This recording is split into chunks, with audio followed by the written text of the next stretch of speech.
As you see the title here, we're talking about the 7 habits of highly effective ESL students. The ideas are inspired and from this book, The 7 Habits of Highly Effective People by Stephen R. Covey. I have brought the ideas from this book and tailored them for English learners, whether you are in college, whether you are in an ESL school, or you're practicing by yourself. These videos are for you, and you're going to master the English language if you follow what I'm about to teach you. I'm going to teach you how to use those 7 habits from that book for learning English. And this is part 1. And of course, part 1 is about habit 1. Habit 1 is be proactive, which is the most important habit. And that's why it's number 1. These 7 habits need to be learned and practiced in the correct order. The author defines the first 3 habits as private victories. And I'm going to teach you exactly what this means. What are private victories and why? Well, look at these 2 pictures here. We're going to start from the bottom to the top. The first 3 habits are private victories, meaning inner work, working on the self privately, working on yourself, right? Building yourself for future success, not worrying about the outside circumstances, but working on yourself. And as you see, there's an exact correlation, an exact comparison between the picture on the left and the tree. You cannot have the fruits without the roots. In order for this tree to grow, it needs to be in a fertile land.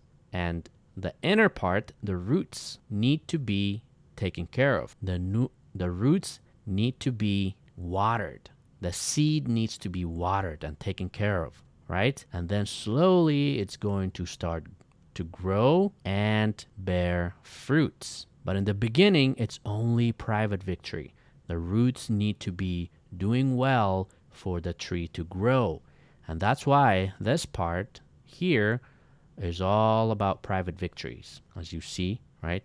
Be proactive. And that's why you have to study this book or follow the rules and the habits in this book in the correct order, bottom to the top, inside out, not outside in. Don't try to get external gain before you get internal gain. And that's the key. That's the secret. Most people try to become successful from the outside, but they're not happy or they're not successful from the inside. The first habit is to be proactive. I'm going to explain exactly what this means. Imagine this. You worked really hard for an exam, for a test, and you thought you did well in the test. But when you got your results back, it showed that, oops, you failed.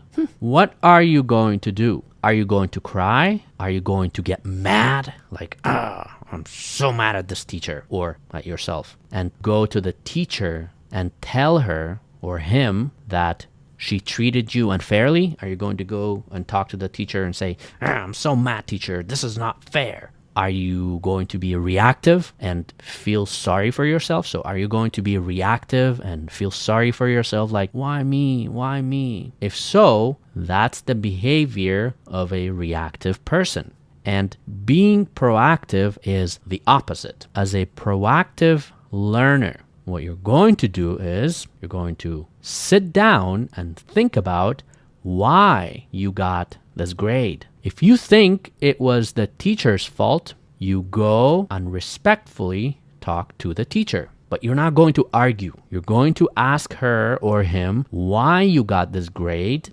and how you can do better next time. Like, you're actually and genuinely asking for guidance. Now, maybe you're saying, teacher, you don't understand. My teacher is horrible. My teacher is terrible. She doesn't listen to us. She doesn't care about us, right? And even then, how well you do in the class is 100% your responsibility. And how you respond to the fact that you failed is also your responsibility. In any system, you have to do your best. Do what you can with what you have, where you are. And now let's talk about what else can you do as a proactive person? You don't play the victim. How you respond to any situation defines you as a person. So great students don't achieve success only from what they learn in the classroom. They go beyond that and they become smarter than the teacher, but not in an arrogant way, in a humble way. Be smarter than your teacher. Who cares? But be humble and don't try to correct your teacher. Be a better person than the teacher, but not in an arrogant way, not in a narcissistic way. As a proactive student, you're going to take charge of your life. Habit 1, being proactive, teaches that you are the creator of your life. And to get the results you want, you must take charge of your life. As you see here, you're going to be that student when you don't understand something, you raise your hand. Teacher, I have a question. When you are confused about the subject and you know that your teacher can help you, you're going to go to his or her office and ask for guidance. Teachers love that, by the way. Good teachers love that. As an ESL teacher, you need to take control of your learning as much as possible. I'll never forget that one of my professors, my grammar teacher actually, she said, if you want to learn English, I'm only responsible 20%. 80% is on you. The teacher can only teach you the method.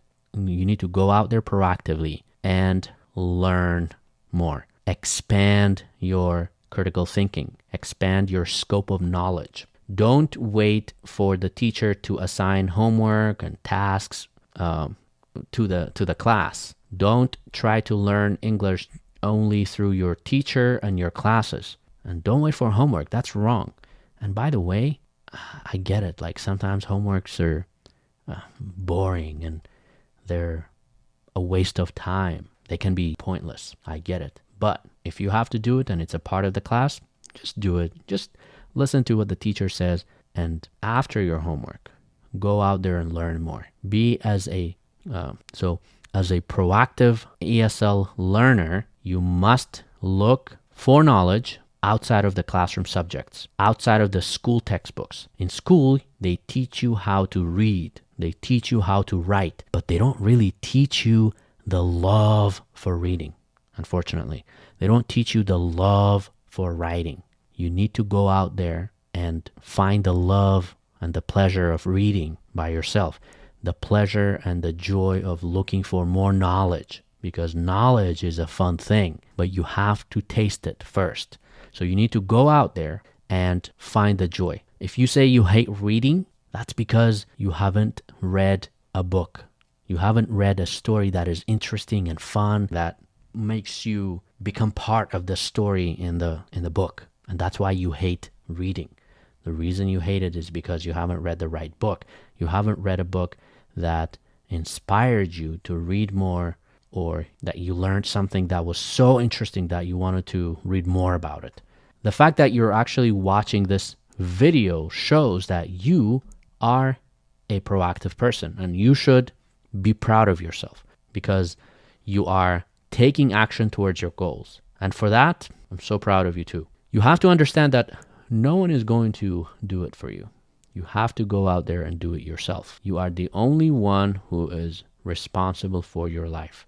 This is the line that literally changed my life. And you have to start believing in this. Stop blaming other people. Stop blaming the teacher. Stop blaming the other students. Stop blaming the system. Stop blaming the government.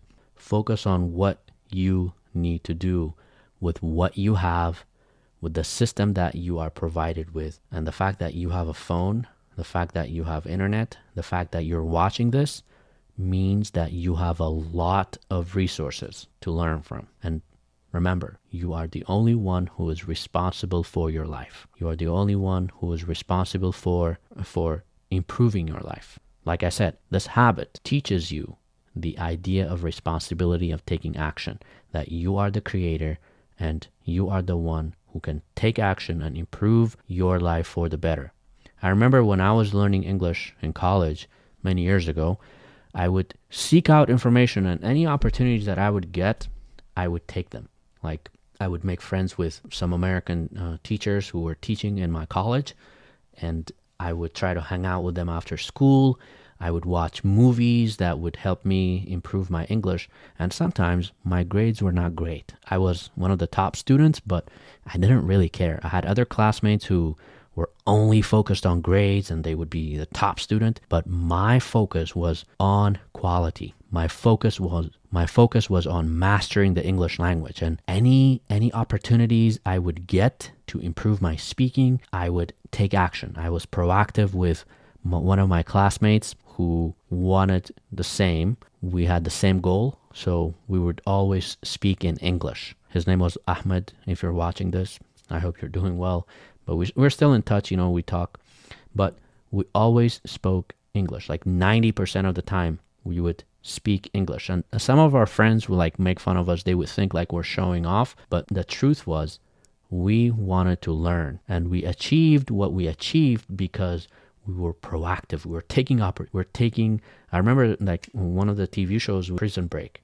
And so like we would watch one episode and then we would try to imitate some of the scenes and repeat it to ourselves. And it was super, super fun. We made the language super fun to learn, and we would search for songs that were good. And at the time, I didn't have access to the internet. I didn't have access to the internet the way we do now. We didn't have smartphones. So, but any opportunities we got, any access we got to books, actually not books at the time, I hated books, but any chance we got for learning and improving our English, we would take it. And that is the key, the most important thing to becoming a proactive person. Learning to take action, learning to find ways and opportunities to become a better and more successful student. If you like this video, please let me know in the comments below and let me know what you learned in this video. That is step 1 of being proactive. Taking action, I promise you. If you do that, you're going to master the English language. Thanks for watching. Like I said, this is a 7-part video, and this was part 1. Habit 1, be proactive.